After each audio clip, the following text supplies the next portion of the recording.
Cannabis Common Sense, the show that tells the truth about marijuana and the politics behind its prohibition.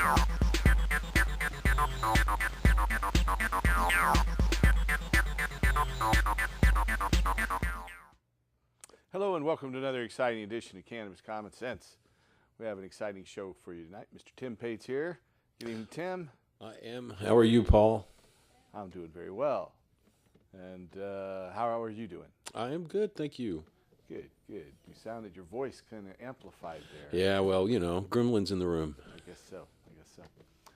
We have some film clips for you tonight. We're sans our hemp news segment, but it'll be back twice as busy next week.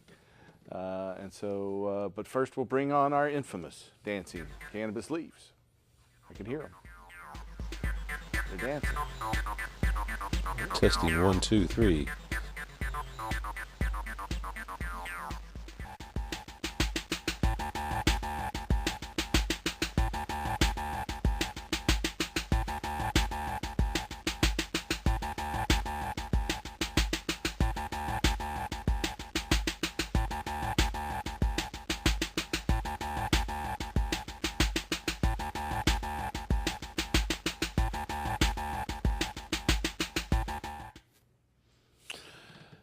Tonight, I decided since we're so close to harvest, but it's not quite there yet, I'd play a song called Patience, Waiting.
Mr. Tim Pate. Thank you. All right. Well, welcome to our show. We will be taking your phone calls. So call us if you have a question tonight. It is the 24th of September, second day of fall 2010, show number 552. If you have a question for us about ending adult marijuana prohibition, restoring industrial hemp, or helping medical marijuana patients, call us. That number there on your screen, 503-288-4448. That's 503-288-4448. And Mr. Tim Pate has transitioned to the news desk. I have come over. I have moved. I guess this desk was donated maybe 20 years ago by local TV channel 8. Oh, so okay. It's actually used on the commercial set for some period of time. Maybe it's more than 20 years. Hey, it's still used coast to coast. Yep, that's true. I mean, I know we have friends across the country. We get contacted from them on a regular basis, and when we go out, people tell us all the time how much they like the show and enjoy it. And I got to tell them, when sitting here, we enjoy you calling in and letting us know what's up. You give us the pulse of the nation when you call us, and it helps us. If you're watching on the internet on Ustream.tv, you can actually send us a message, and it's transferred through the magic of technology, a text message directly to us. And there was a question last week that didn't get answered, so sans anything else, we'll just go. It's the question is, when renewing your card, how many doctor visits and how much documentation prior to renewal is required? Well, the requirements change from state to state, but most states just require that a doctor certify you. So it depends on if your doctor wants more medical records or something, then you've got to jump through whatever hoops that particular doctor would require to meet their requirement. And so generally, as long as you've already qualified through our chain of clinics, then all you need is one more doctor note within 3 years. So you just have to keep a current relationship going. Now, let me ask you. So now here in Oregon, we have to renew it on an annual basis. Yeah. Is every state like that, or are there differences there? Or every state that has a state license is like that. Okay. Now, in Washington and in California, there is no state license. Right. So cards or nothing like that. Currently, there are businesses popping up in Washington that are saying they can give you a lifetime medical marijuana recommendation. I've seen that ad. But that recommendation is not really worth the paper it's printed on, because the doctor needs, there's something called currently accepted standards of medical practice. Okay. And if a doctor isn't supervising a prescription, then that doctor could be disciplined by the state medical board. And let me tell you, the medical board up in Washington State is pretty strict on this. So the doctors who are issuing these so-called lifetime recommendations up in Washington, where there isn't a state permit, it's just the doctor's paperwork. If that doctor is called before the medical board, they're going to be disciplined, and they're going to have to stop doing that. And so in California, dozens upon dozens. The patient and well, a licensed if the prescription doctor or whatever. can't come in and another thing about Washington State is the law in Washington State is an affirmative defense. Right. It's not a permit. Now, an affirmative defense means that you can get arrested, taken to jail, and then have to go through the whole prosecution, and then it's up to the prosecutor whether to press charges, and if they do, then you've got to go before either a judge or a jury. Right. We've had guests on our show in that circumstance that have had to do that, exactly. And so the paperwork is only really as good as the doctor who stands behind it, especially if you're one of those 1 out of 1,000 people who have to go into court and defend yourself. Right. And here in Oregon, we have a card, and in most states, you have a card. And with that card, it lays out exactly how many plants you can grow for how long a period of time, and it has to be renewed. But up in Washington, it's much more prone to litigation. I can tell you in working with well over 100,000 patients, so about 150,000 patients, and about a third of those in Washington State, we spend 80% of our time on court cases, with court cases. 80% of our legal time in Washington State. Which means so they're wasting a lot of time up there. Yeah, exactly. So if the doctor isn't going to be there next year and isn't going to come into court and doesn't testify that they followed currently acceptable standards of medical practice, right, then the judge can throw that out and not allow that into court, in which case it's not worth anything. I want my doctor to follow medical standards. Yeah, exactly. Exactly. I want that. And so I would, you just have to be careful not to go to these fly-by-night places. You need to go to some place that has an established record. I mean, when it comes to THCF, I can say definitely, we've gone to court dozens of times to protect our patients. Right. In fact, we got a subpoena from a federal grand jury in a DEA investigation, and I fought that. We went to court, and the judge quashed the subpoena, so we didn't have to produce patient records.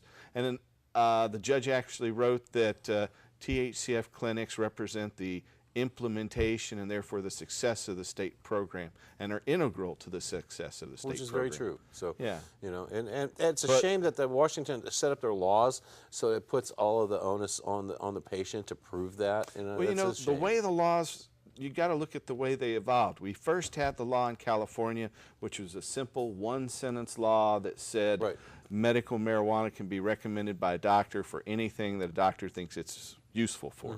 So that was very broad, and it didn't outline any regulations at all. So once Washington was the second state, California passed theirs in '96. In 1998, there were 3 jurisdictions that voted on it. Washington, Oregon, and the District of Columbia, and it passed in all 3 of those. But Washington State drafted that law first, and so they didn't have the state model in place yet to copy. Oregon was the first state to implement the state model run by the health department, and then the other jurisdictions followed suit thereafter. And so most jurisdictions after Oregon followed the Oregon model and had their health department. Not surprising. We have a good system here, I think. Yeah, I really do. I do too. I mean, I'd love to see it legalized. We both. We're obviously working toward that end. In fact, since you brought it up, we do have we're circulating sponsorship signatures. We need to gather 1,000 signatures to start the ballot title process for the 2012 election cycle. Here in Oregon, we can have up to 2 full years to gather signatures. So we're in the process of getting those 1,000 initial signatures that we need to start the ballot title process with the Secretary of State. Once we get a ballot title, which probably will take a minimum of at least 2 and maybe 3 more months, then we can start the job of collecting that 130 to 140,000 signatures we need to put complete legalization and regulation on the ballot for a vote here in Oregon in November 2012, 26 months from now almost. Good. Yeah. Now, it's substantially the same bill or the same legislation. The Oregon Cannabis Tax Act, we're moving forward with it. We've made a few revisions. The revisions are that we've set up a mechanism to select the members of the State Marijuana Commission that'll regulate the body. So we've set up, before we didn't really specify how they were appointed, now we specify how. And we changed the name from the Oregon Cannabis Control Commission to just the Oregon Cannabis Commission. So we shortened it, took out the word control, and a few other minor changes, cleaning up a little bit of language here and there. And we took out the definition of person to include a corporate entity of any kind. So we just don't even address that issue. So those are several of the changes we made. We have a caller, though. Welcome to our show, caller. Thanks for standing by. How you doing? Very well. How are you? Good, good. Hey, I just had a question about your the laws in Oregon. I'm on probation, not for any drug charges, and I was wondering if there's any way my probation officer can't stop me from getting my card right for chronic nausea. No, there's no way your probation officer can stop you from getting a medical marijuana card. However, they could stop you from accessing marijuana and using it. Now, if you have a drug conviction, if you had a drug conviction and it had been after January 1st, 2006, then there would be a 5-year period for a first-time drug offense after January 2006. You have a 5-year period where you can only possess up to 1 ounce, and you have to name someone else as your caregiver. Now, if you have 2 drug felonies after January 1st, 2006. Then that's a lifetime. You can only possess as a patient up to 1 ounce. You have to name someone else to be your caregiver. However, if your crime or your conviction is not a drug offense, then it won't affect you being a caregiver or a grower, and you'll be able to possess up to the Oregon limit, which is the same in Oregon and Washington, the largest limit in the country, 24 ounces. Oh, okay. All righty. Well, sounds good. Just my probation officer can put a stop on me using it if you want. Now you can get the card. He can't stop that. And once you have the card, the odds are here in Oregon, 9 out of 10, that you will be allowed to use it. But it's good to talk that over with the probation officer. And you guys are down on 18th and Ankeny, or? Yeah, exactly. Okay. Inner East Perfect. Portland. I appreciate that. You're welcome. Thanks for your call. Yep. Good luck with that. Yeah. Yep. It comes up regular. Yeah, it does. It's you know, a lot of people who have entanglements with the legal justice system still have chronic health issues, and medical marijuana is useful for so many different ones. Yeah, it doesn't change your health. And then it relieves Sometimes the anxiety it and makes it the stress. I mean, you know, it's like if someone is an alcoholic, you'd much rather have them using marijuana regularly than being on alcohol, because they're out of control. That sometimes half the people in prison are there for an alcohol offense, and they don't even remember what they're in jail for. You know, it's so true. That is true. Yeah. Oh, yeah. True. They're blacked out at the time they commit their crime or something. And That's so, very scary. Yeah, I think I'd much rather have that person smoking some marijuana, staying at home, getting the munchies, and falling asleep. That sounds like a better plan. Yeah, a lot better, and a lot safer for the community. There's no doubt about it, and the person. There's no doubt. Now you're traveling here soon again. I'm off to Michigan on Monday for a few days to go to our office there, and we've got a lot of things going on there. You know, this big Halloween Silver Dome event coming up there. I know you're talking about going out and carving on Halloween, and carving pumpkins. Maybe our long-term viewers might know this from watching in Halloween's past, but Tim here is the world record holder, I believe. Is that it? I am a world champion, yes indeed. So you want to explain the exact details? That's like you carved the most poundage of pumpkins in the least amount of time or something? There was this, I destroyed a Guinness World Record some years back by carving the most pounds, 2,000 pounds of pumpkin in the fastest time. Old world record was 4 hours, 26 minutes, and anyway, I destroyed it. I just totally destroyed it. I did it in 19 minutes and cut nearly 4 hours off the old world record. And Guinness decided that I was cheating because they decided that giant pumpkins weren't in the flavor of Halloween. And so from now on, you can only use 50-pounders to try to go for the world record. Oh, really? Yes. You have to max out. So you had some pumpkins that were considerably more than... I only carved 2 pumpkins. They were both weighed over 1,000 pounds. Yes. I see. And so, yeah, I guess I cheated. But you are an excellent pumpkin carver. I have fun. Your pumpkins are very artistic. They're not your run-of-the-mill jack-o'-lanterns. If you give me 3 hours, I can put a Michelangelo on there. If I got 15 minutes, I can put a Picasso on there. All right. Yeah, that's about my difference there. About 2 minutes, maybe Jason Pollock. That's about quick. Yep, that's right. I think we have another caller here. Hello, caller. Welcome to the show. Hey, I'm just calling to see. I just was approved for Medicare, and I heard that if you apply for a medical marijuana card on disability, they can take your disability away from you. No, that's not true at all. No, not even close. They won't even know about it. The Oregon Health Department has gone to court with us, with THCF medical clinics, to defend patient rights in to stop inquiries into medical records. The only people, they will never release that information to the Social Security Department, so you don't have to worry about that. I've never heard of that happening with well over 100,000 patients.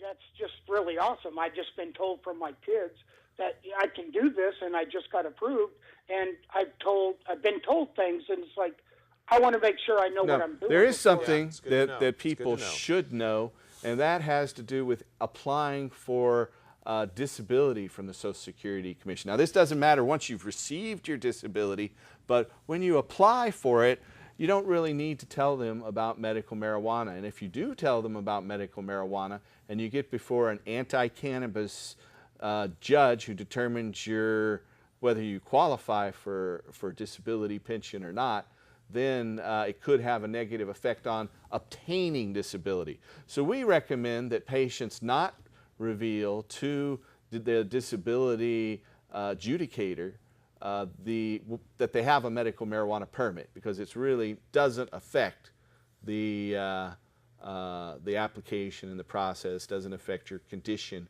So it's best to, don't tell. So anyway. I agree, but I'm just, trying to do it right. They know I smoke, but I do not have a card. But now that I have been approved, that's what I've been told I need to do.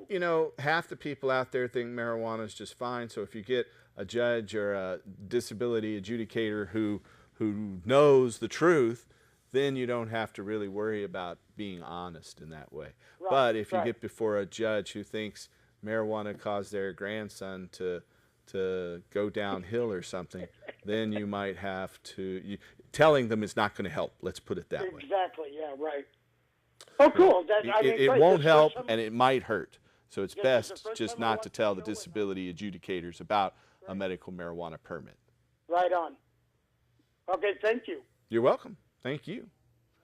Yeah, that's something that comes up again very often too, even more often than people with probation or parole issues. We find people going through the disability process who tell the judges, so they write to us and get the records, and then they want all the details. I thought justice was blind. Yeah. I mean, well, there a balance what they there? ask is for you to reveal all your doctors and all your medical conditions. Right. Right. And so, a medical marijuana permit falls within that, but it really doesn't affect your disability claim in and of itself. No. And so your treatment is an adjunct to it. You might call it alternative health care. It's like if you're seeing an acupuncturist, that doesn't have a big effect on your disability claim either, so you might not want to tell them about your acupuncturist to get all your acupuncture records in there, because that isn't really going to affect your disability claim.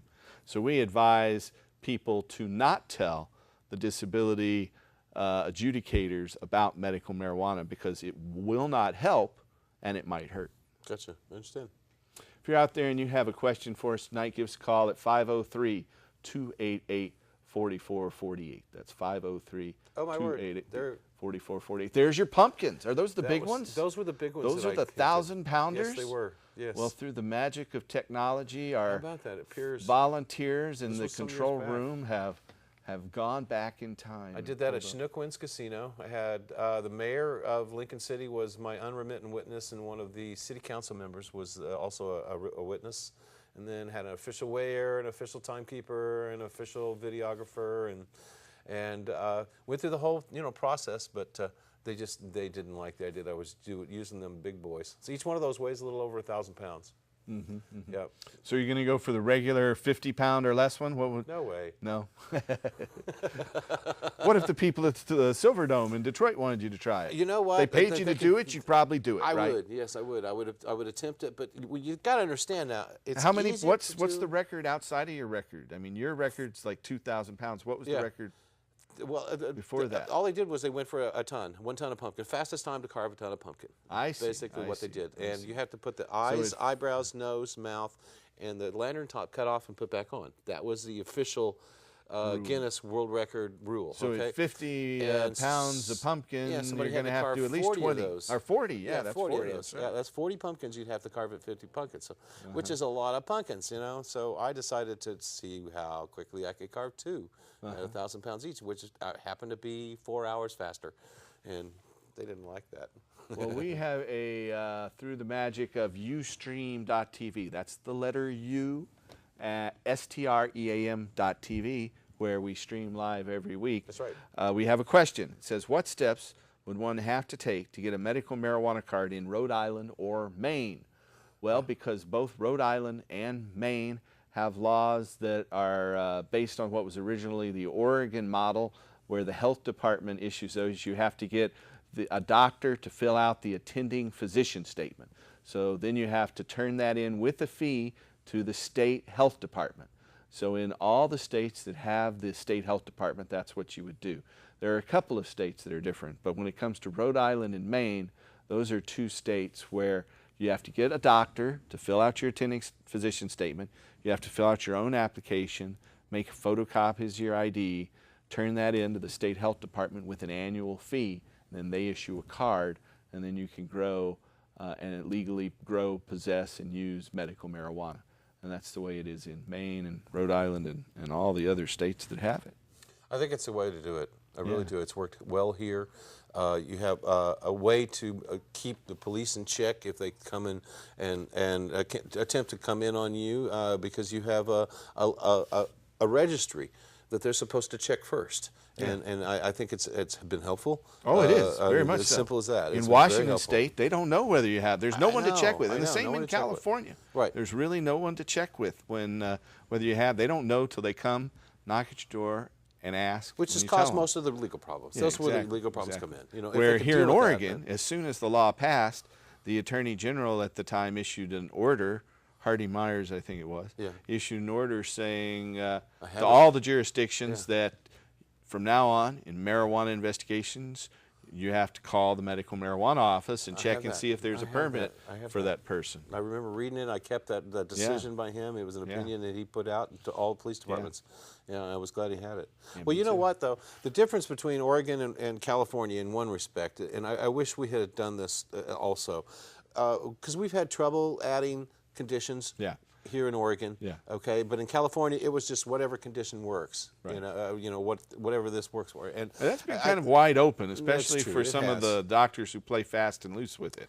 Well, and there are a lot of doctors out there, unfortunately, who would just sign up patients willy-nilly, and of course, a lot of them have lost their licenses as well. It's kind of weird. Some of the doctors who had real standards were disciplined too, and then the doctors who didn't have standards were disciplined. So it hasn't been an equal assertion of the law, but that's starting to change more and more as time goes by. Well, I think we have another caller here. Good. Hello, caller. Hi. You're on the show. Hey. Hi. Howdy. Last week, somebody called in about cannabis and dogs, or animals, and I think it was in reference to a dog. Yep. I just want to say that I had an old man. He was 17 years old. He could hardly walk. Yeah. He was deaf. He was blind. We had to carry him out to go potty, and every time I would smoke, he would find his way to my lap and sit and inhale like the cannabis was helping him feel better. Yeah. And so he was my best bud when I was using bud. But so I think that even he knew that he was getting benefit from it. So I think that there's a positive effect. By the way, Paul, I have a card in Hawaii also, and it's a piece of cake in Hawaii, isn't it, to get your card? I was amazed. Well, it's a little bit easier in Hawaii. It's the doctor who has to apply for the medical marijuana card, not the patient. So you go in, and then the doctor has the application, and it's not the health department. Hawaii is unique. It's the Narcotics Enforcement Division, which is the watchdog agency for doctors and also for all controlled substances in the state. If a doctor's overprescribing a drug or isn't being investigated about it, that's the NED, or the Narcotics Enforcement Division in Hawaii. But the fee in Hawaii is low. The doctor pays a $25 fee, but the doctor has to do a lot more. The caregiver has to come into the doctor's office, and then the Narcotics Enforcement Division of the state of Hawaii tells doctors, do not allow patients to leave with that application. The application has to be filled out in the doctor's office. So it's a little bit, while it's kind of a piece of cake for patients, it's a little more complex for doctors because they're dealing with, this body that investigates them and disciplines them as well. But there are more and more doctors doing it, especially on the Big Island and in Maui. However, on Oahu, not so many doctors are doing it still. It's a lot more conservative culture on the island of Oahu. In fact, if you look at the way... I got mine on the Big Island. Yeah, it's a lot easier on the Big Island. Their doctors advertising on the radio there all the time. In fact, if you look at the breakdown of population and medical marijuana cards in Hawaii, it's really pretty interesting because the island of Oahu with the city of Honolulu on it has 80% of the people, but only has 10% of the cards, while the Big Island of Hawaii with just 10% of the people has 60% of the cards. Wow. And then Maui and Kauai both have a much smaller population, but they have more cards than Oahu. Oahu, with 80% of the population, has less cards than the other three highly populated islands. Huh. I still don't know how you can travel with your vaporizer and medicine. I don't have the guts to do that, even though I just set it in there, and they ask what it is, what the vaporizer is they almost always do, and I say it's a vaporizer, it's an alternative to smoking, and if they go on, I'll, at the Portland airport, that goes, that's for cannabis. I said, yeah, that's right, and he, okay, and he sent me on my way. Usually they check it, but they're not checking for drugs or marijuana, they're checking for explosives, so you don't have to worry about that. Even when you go through the agricultural checkpoints in Hawaii when you're leaving? Yeah. Well, I mean, I don't care that much either, But if you have your blue card, what happens when they find you is they take you aside, and then they bring in the Transportation Safety Administration, the TSA, brings in the local port police that run the airports, and then they call up and run your card, and as long as it's a valid card, and you're not over the limit that you're allowed to have, then you can go about your way. There you go. Here in Portland, I've had it happen twice, and I fly a lot. But one time they just sent me on my way. The other time I was going to Hawaii, and they said, well, when you land, you're not going to be legal. So I said, well, here's my Hawaii card. I am going to be legal when I land. Then the local Port of Portland cop said, well, you're not going to be legal when you're flying between here and there. And I said, well, I'm not going to be smoking on the airplane, for one thing. And we're over open international waters, the Pacific Ocean. So there is no other law or treaty out there. So in the end, I was able to keep my cannabis and go about my way. But I've been, they found it and went into investigation mode twice here in Portland and once in Hawaii. Huh. But I fly a lot, and usually I just keep it in my pocket, and they don't care. Well, I don't know if I'd have the guts to do it or not. I understand. But hey, thanks for all you do for us. Appreciate your work. You're welcome. Thank you. And thank you for the music. Talk to you later. You are welcome. Thanks for calling. If you're out there and you have a question for us tonight, you can call us at 503-288-4448. That number just popped up there on your screen. It's 503-288-4448. We have a film clip we're going to roll right now, and we'll be back in just a second, so stay tuned. Seeds result from sexual propagation and contain genes from both parent plants, male and female. The genetics contained within the seed will dictate the resulting plant size, disease and pest resistance, root, stem, leaf, and flower production, cannabinoid level, and many other vital traits. Strong seeds produce healthy plants and heavy harvests. If it weren't for the seed companies here in Vancouver and BC, we wouldn't have been able to have access to so many different grow rooms. They really helped us out a lot, and I'd like to go through and thank each and every one of them personally. First, I'd like to start with Kind Seeds, who was nice enough to loan us quite a few things and get us into a lot of different grow rooms. The next is Reeferman Seeds, and he's done incredible things. He really helped us out. We have Next Generation Seed Company, Vancouver Island Seeds, Liberty Seeds, and then there's Legend Seeds. They helped us get into several different places. And DJ Short, creator of Blueberry. And the last one is Chimera Seeds, whose seeds you can see here in front of us, and we're fortunate enough to have Chimera here today. Hey, Chimera, how you doing? Pretty good, Jorge. How are you doing? Great, great. What makes a good seed? Well, generally, just the basic is you want a good seed that's hard and dark. And you take it and you pick it up between your fingers and you squeeze it. If it breaks, it's not a good seed. It's generally not going to be viable. Here's a shot of hash plant. Notice the seeds are just about ripe. Let me pull one of these out. Nice, solid, dark seed. Definitely ripe. That's a viable seed right now. This one is still growing and it's developing. This simple illustration of a seed reveals an embryo containing the genes and a supply of food wrapped in a protective outer coating. Mature seeds that are hard, beige to dark brown, and spotted or mottled have the highest germination rate. Soft, pale, or green seeds are usually immature and should be avoided. These seeds right here in my hand, yeah, they're very light colored, they don't weigh very much, and when you squeeze them between your fingers, they just snap. oh yeah, that could easily be bird seed. Store seeds in a cool, dark, dry place and make sure to label containers. Some seeds will remain viable for 5 years or longer when properly stored. Once you get a seed, once you order the seed and it comes to you, what's next? What do you do with that seed? Well, you want to get the seed into a position where it's able to grow, and that means giving it enough water that the plant can take it into the embryo and start dividing its cells and growing into a new plant. You can soak it in a glass of water, Okay. allow the cells to soften a little bit and give the plant a little kickstart into life, and then they can either be planted in a paper towel or placed directly into the growing medium. Soaking seeds in water allows moisture to penetrate the protective seed shell. Common household water contains enough dissolved solids to nurture seeds through their first few weeks of life. For a viable seed, generally you want to find something that will sink in water. Cannabis seeds need only water, heat, and air to germinate. They do not need fertilizer, extra hormones, or any light.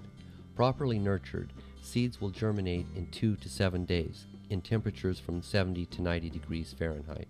During germination, the outside protective shell of the seed splits, and a tiny white sprout called the root or taproot pops out.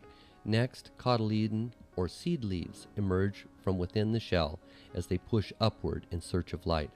This is a germinated seed right there with a root about an inch long on it. This has been germinated for 2 to 3 days, and what I'm going to do is I'm going to take this very carefully, very tenderly with my fingers like this. I actually could use tweezers that are very delicate, and then I'll take this and carefully put it into this hole here, a pre-drilled hole, and set it down like that. Push it down. Notice my fingers down about 1/4 of an inch, and then I'm pushing the top in. So now this seed is in really good contact with the rock wool cubes here. Plant seeds twice as deep as the width of the seed and use a medium such as ProMix, which allows adequate airflow. Cannabis seeds grow best at 78 degrees Fahrenheit. Once germinated, move seedlings to a slightly cooler growing area and increase light levels. These tall, thin plants here were a seed exactly 1 week ago. And this one here, the last to germinate, has the cotyledon or seed leaves on it. In a few days, it will develop true leaves, which are the serrated leaves with the veins in them. During seedling growth, a root system develops rapidly, while green, above-ground growth remains slow. The new, fragile root system requires a small but constant supply of water and warmth.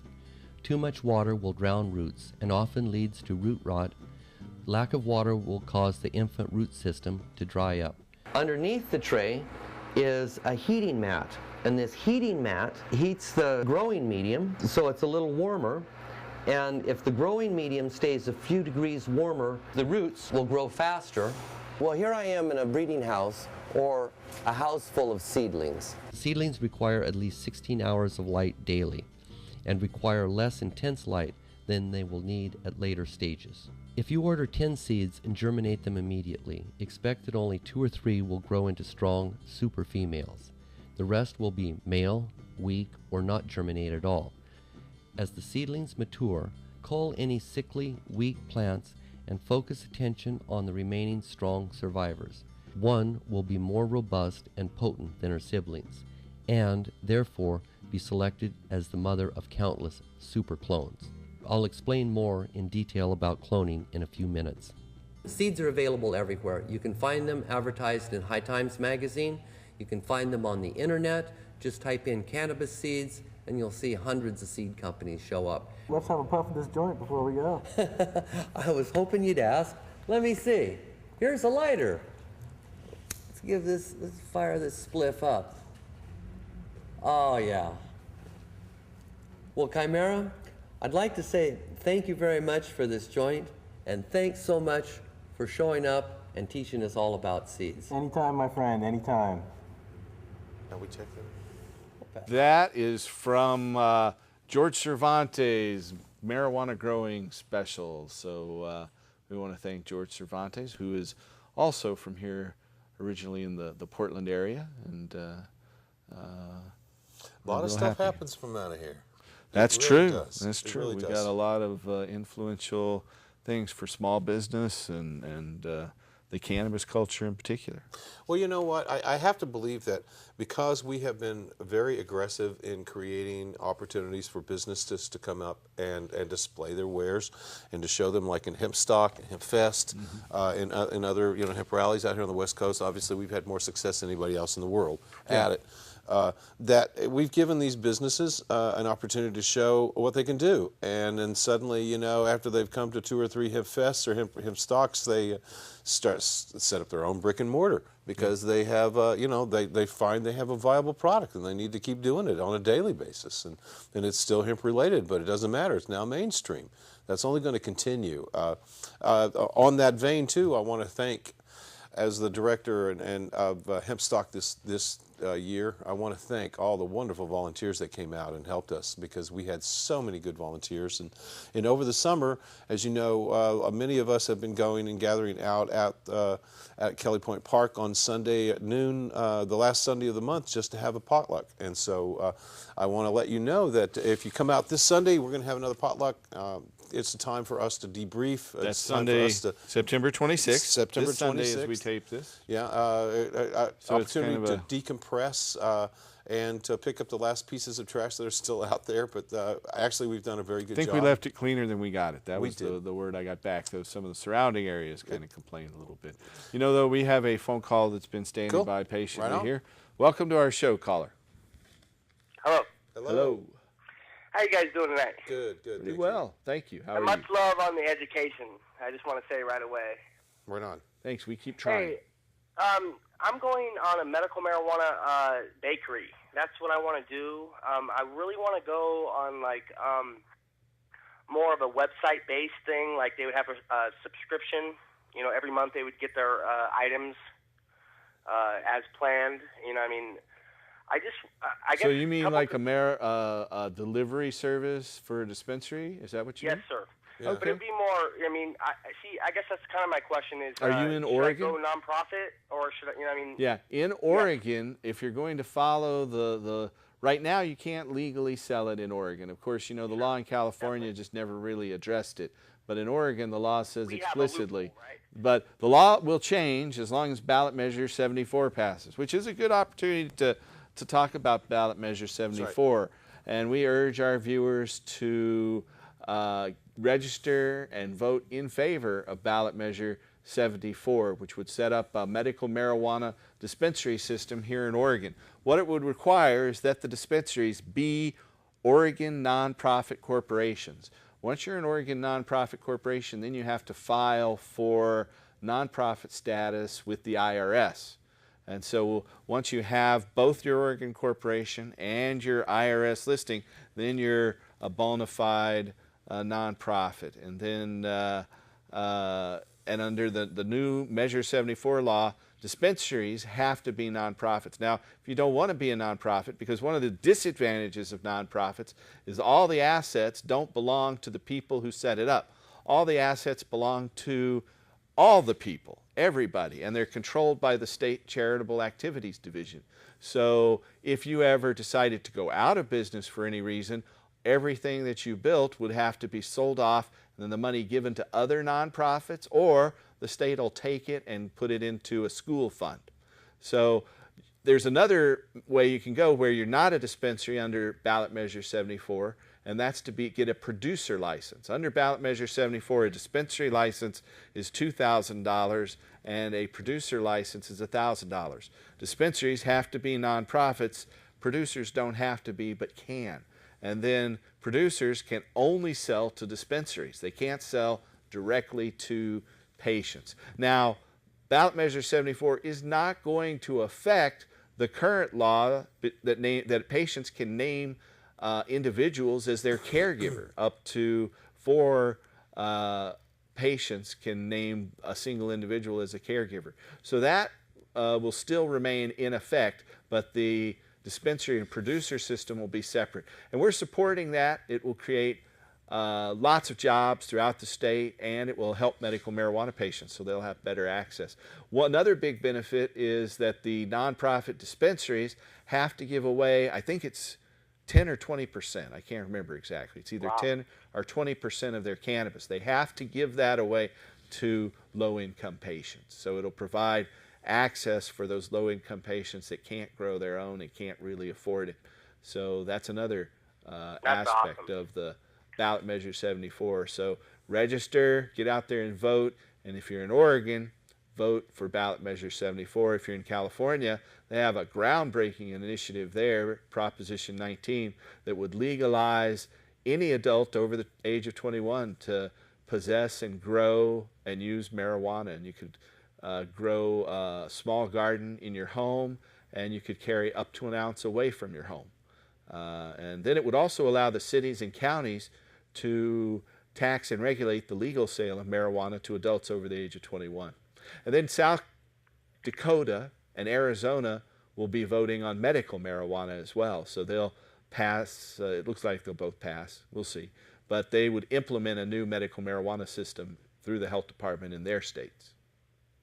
Awesome. So, I mean, you're overall saying I should go 501c3 nonprofit. Yeah, if you want to deliver directly to patients under the new dispensary law, then you have to set up a nonprofit to do it legally. So it could not be for profit whatsoever. I mean, well, you're saying not like, if you are. Yeah, that's right. You can't be if you're a dispensary selling to patients. You cannot be but you can be a producer selling to dispensaries. Now that is an option. Okay. I think there's going to be.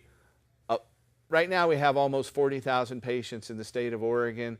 So I think probably 1,000 businesses will set up trying to market to these patients, and then the ones that have quality, price, professional organization will survive. The ones that don't will fail, and that's just the natural cycle of business. Yes, we can expect definitely. many more booms and busts to come in the hemp and cannabis industry as it develops in spurts and as the laws change. But 15 years ago, we could have never dreamed about even discussing this. Well, I was discussing it, but not as many people are listening, that's for sure. True. Yeah, well, I agree with you. We were discussing it, weren't we? Yeah. Or maybe nobody wanted to know back then. So, but either way. Well, I remember 15 years ago, you and I both 95. were at the law conference at the University of Oregon Law School. They have a land, air, water law conference. Yeah, we were the keynote speakers, in fact, that year. Yeah, that's right. So we were talking about it 15 years ago. So 15 years ago, that's what was going on. And I started developing our bill to regulate and tax cannabis back in 1988, 22 years ago. Yep. Well, that was the first year I started running the Grateful Dead's rock medicine team in 88. So I was doing something else then, but I was on the front line, that's for sure. So anyway, if you're going to deliver directly to patients under Oregon's new ballot measure 74, you're going to have to set up as a nonprofit. Yep. And if you don't want to set up as a nonprofit, you can still set up as a producer, but then you have to sell only to nonprofits, and you're subject to audits and inspections. Where caregivers are not subject to audits and inspections, and patients are not subject to audits and inspections, these new businesses, the dispensaries and producers set up under Oregon's ballot measure 74, will be subject to audits and inspections. So keep good books. Yeah. All right, thank you guys. You guys, much love on the education and knowledge. Thank you. You're welcome. Thank you. You guys have a good night. Thank you very much. You bet. You're welcome. We've got about 10 minutes or less left here. If you've got a question, comments, or any issue concerning ending adult marijuana prohibition, restoring industrial hemp, or helping medical marijuana patients, then give us a call at 503-288-4448. That's 503-288-4448. And if you're out there anywhere across the United States, we have a physician referral service. If you need help locating a doctor to help you with medical marijuana, then we have hundreds of doctors all across the country who are willing to do that. You can call us at 1-800-723-0188. That's 1-800-723-0188. You can call 24/7 and leave a message, and someone will call you back during regular business hours. If you are here in the Portland area, you can save us a few pennies by dialing 503-235-4606. That's 503-235-4606. Likewise, if you're interested in the Oregon Cannabis Tax Act and coming and getting signatures, you know, I right now want to invite you down here to our studio because we will be collecting sponsorship signatures on Friday, October 1st. So come down to 2766 Northeast MLK and watch our show being taped. And after the show, about 9 o'clock, Friday, next Friday, October 1st, you can sign the sponsorship petition and help us get that 1,000 signatures we need to turn in that and start the ball rolling to end adult marijuana prohibition here in the state. You can call us for more information about that at that number there, 503-235-4606. So there you go. Simple as that. Things are moving along. They are. They are. Not surprising. We have another caller. Hello, caller. You are on our show. Howdy, caller. Hi. My grandma was wondering that if smoking weed was able to help the migraines and headaches. Yes, it does. In fact, I have a collection of antique medical marijuana containers, and Park Davis and Sharp and Dome made medicines for migraines from cannabis up until the 1930s when they made it illegal. And medical marijuana will definitely help migraines. And you don't even have to get high to get the relief. You don't have to smoke it. You can eat it. And you don't even have to eat the buds, which are really expensive. You could just eat the leaf. And the leaf will take care of most of the conditions that medical marijuana helps. And when you eat it, it works better than when you smoke it. For pain, including headaches, for spasms, seizures, neurodegenerative diseases like Parkinson's and Alzheimer's, gastrointestinal ailments like IBS or Crohn's disease or GERD. All of those, glaucoma, works better when you eat it, and you don't have to eat the buds.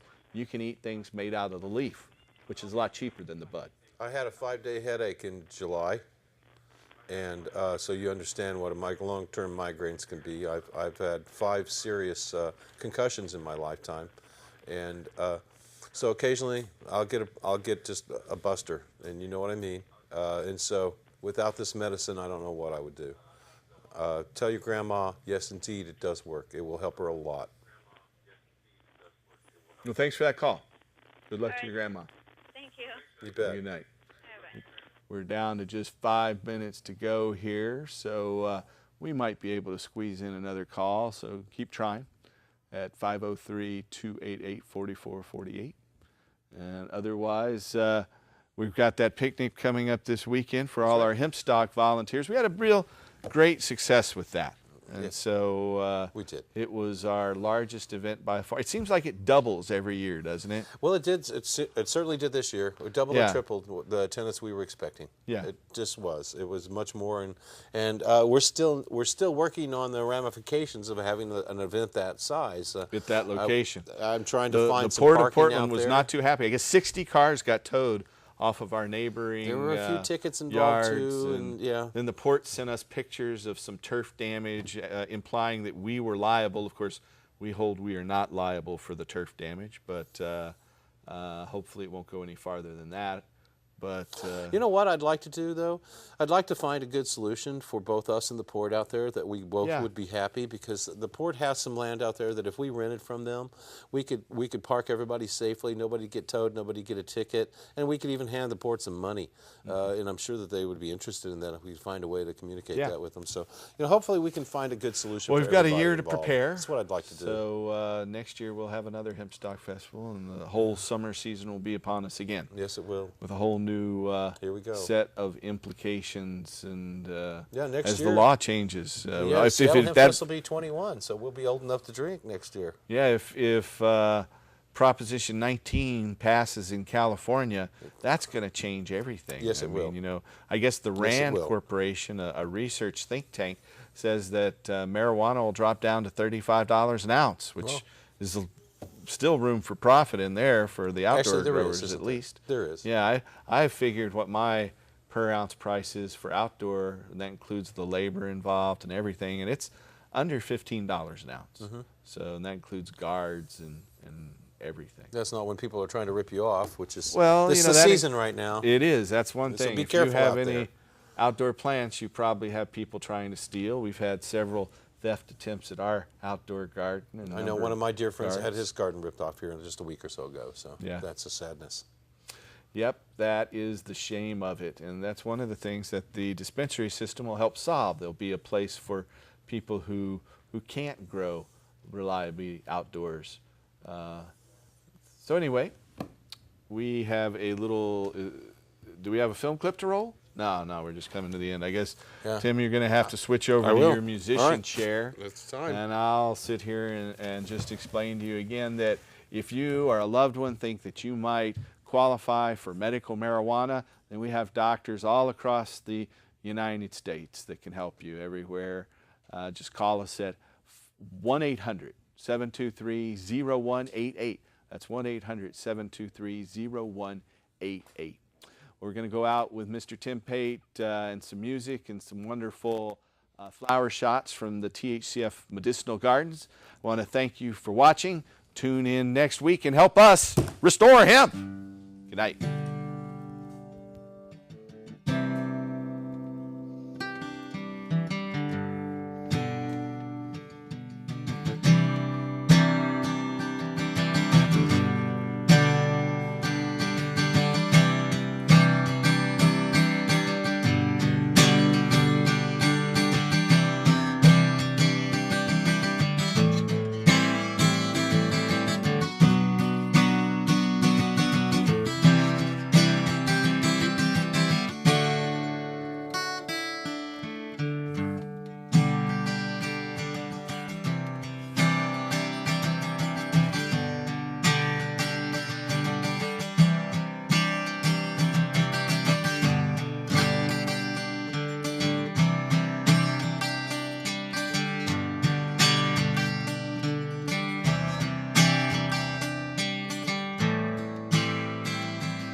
See you next week, folks.